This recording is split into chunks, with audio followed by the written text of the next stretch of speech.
บ่ายนี้ครับพเจ้าตุยเนาะวันนี้พบพอกันแล้ววันนี้มาส้มแป้งสำหรับวันนี้ก็คือเครื่องปั้นหมักไม้เนาะเป็นยังไงเอามาเริ่มกันเลยเนาะเสร็จแล้วเครื่องปั้นหมักไม้เนาะตัวนี้มาทำงานไปบอกเข้าบุกปิ่นเนาะการตัวนี้คาร์บอนหมดเนาะตัวนี้เปลี่ยนคาร์บอนใหม่เปลี่ยนไปเลยสำหรับเครื่องปั้นดอกไม้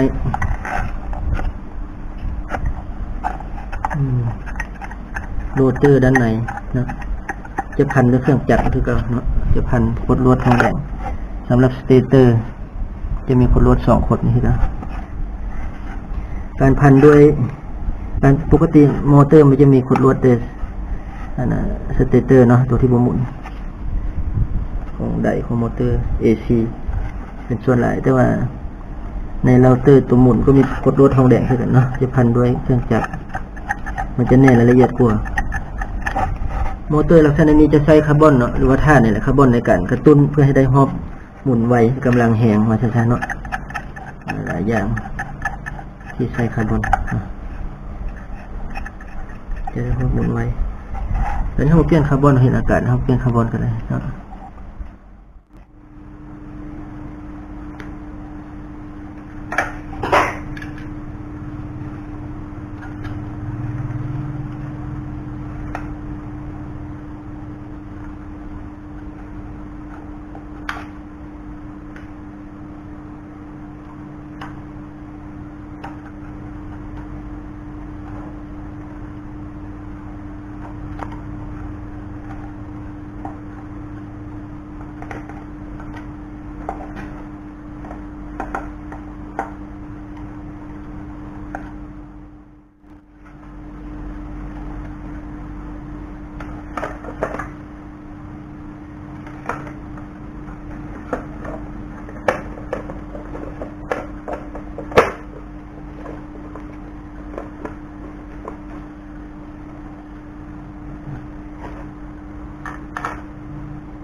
ตอนนี้เข้ามาประกอบแล้วเข้ามา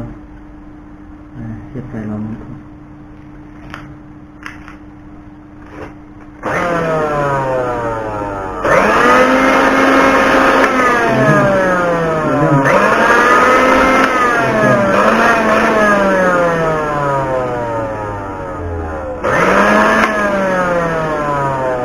ใช้ได้ปกติเนาะใช้กันเลยเนาะสำหรับการซ่อมเครื่องปั้นดอกไม้ก็สำเร็จไปแล้วเนาะใช้ได้กันเลยเนาะพบกันซ่อมต่อไปเนาะจนมื้อนี้สบายดี